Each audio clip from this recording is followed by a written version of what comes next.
السلام علیکم۔ آج ہم دیکھیں گے آج پاکستان کے بین الاقوامی شہرت یافتہ معالج، سماجی کارکن اور مصنف حکیم محمد سعید کا یوم پیدائش ہے۔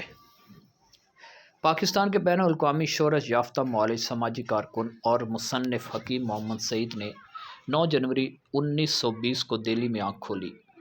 2 برس کی عمر میں والد کا سایہ سر سے اٹھ گیا۔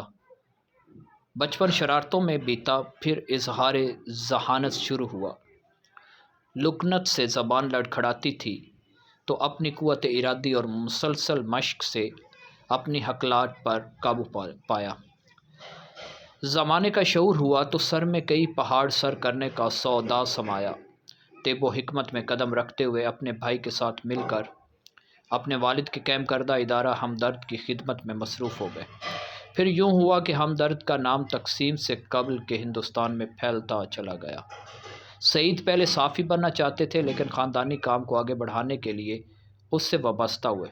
پاکستان بننے تک ہمدرد ایشیا میں طبی ادویہ کا سب سے بڑا ادارہ بن چکا تھا۔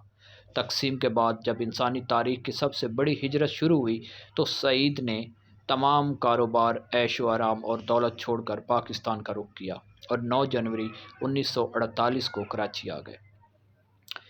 شہزادہ سدھارتھ کی طرح وہ سب کچھ خیر باد کہہ کر جب کراچی آئے تو دلی میں پیکارڈ کار پر سفر کرنے والے محمد سعید نے اپنے ساتھ لائی ہوئی روح افزا اور گرائپ واٹر کی شیشیاں بیچنے کے لیے شہر کا چپا چپا چھان مارا، یہاں تک کہ ان کے جوتوں میں سوراخ ہو گئے۔ 50 روپے مہینے پر ایک دکان اور 12.5 روپے ماہانے پر فرنیچر کرائے پر لے کر اپنے کام کا آغاز کیا۔ پھر ناظم آباد میں المجید سینٹر کی بنیاد ڈالی، جس نے ہمدرد فاؤنڈیشن کی راہ ہموار کی، اور حکیم محمد سعید نے اس ادارے کو بھی خدمت کے لیے باقاعدہ وقف کر دیا۔ طب یونانی کا فروغ اور اسے درست مقام دلوانا حکیم محمد سعید کی زندگی کا اہم مشن رہا۔ گورنر سندھ بننے کے بعد بھی پاکستان بھر میں اپنے مریضوں کو باقاعدہ دیکھتے اور ان کے مفت علاج کرتے رہے۔ اسی طرح ضیاء الحق کے دور میں وہ وزیر بننے کے بعد بھی کراچی، لاہور، سکھر اور پشاور میں مطب کرتے رہے۔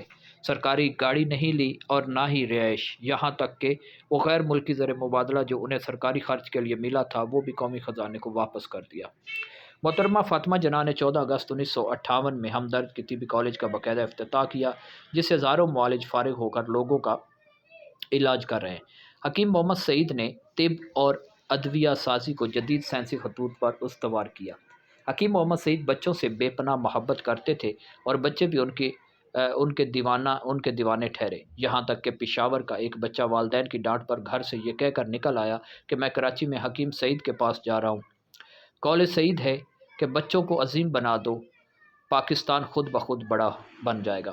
انہوں نے بچوں کی تربیت کے لیے رسالہ ہمدرد نونہال جاری کیا اور بزم نونہال کے ہزاروں پروگرامز کے ذریعے ان کی اصلاح اور تربیت کا سامان کیا۔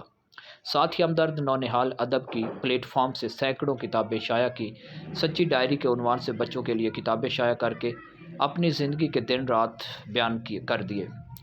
گزرتے وقت کے ساتھ ہی حکیم محمد سعید کے دل میں علم و حکمت کے فروغ کی تڑپ بڑھتی رہی اور وہ جنون میں بدل گئی۔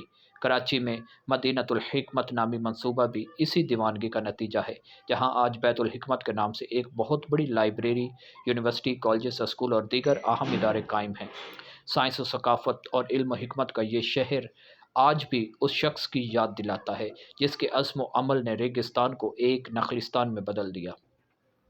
بزم ہمدرد نونہال، ہمدرد شورا، شام ہمدرد اور ہمدرد نونہال اسمبلی جیسے ماہانہ پروگرام میں ممتاز عالموں، علماء سائنس، ادیبوں اور دانشوروں کو مدعو کر کے نہ صرف ان کی حوصلہ افزائی کی بلکہ ان کے فکری جذبات کو عام آدمی تک بھی پہنچایا۔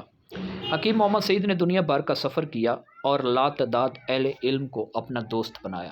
وہ ہر سال دنیا بھر میں تقریباً 10,000 افراد کو عیدین اور نئے سال کے کارڈ بھجوایا کرتے تھے۔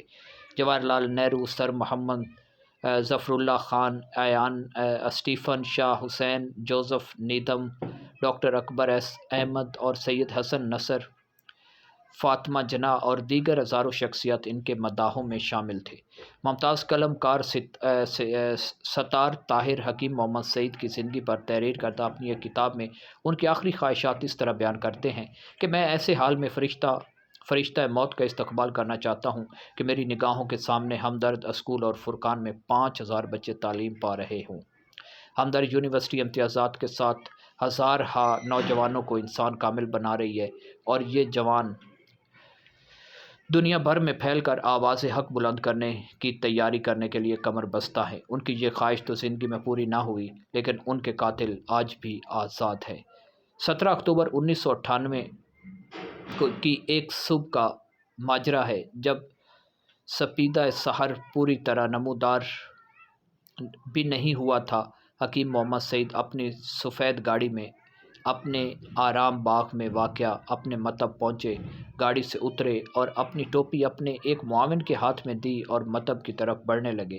اسی دوران نیم اندھیرے میں آتشی ہتھیاروں نے شعلے اگلے اور کئی گولیاں حکیم سعید کے جسم میں پیوست ہو گئی۔ پھر دنیا نے یہ دل خراش منظر بھی دیکھا کہ لاکھوں لوگوں کا علاج کرنے والے مسیح کی لاش 1 گھنٹے تک سڑک پر پڑی رہی۔ استغفر اللہ۔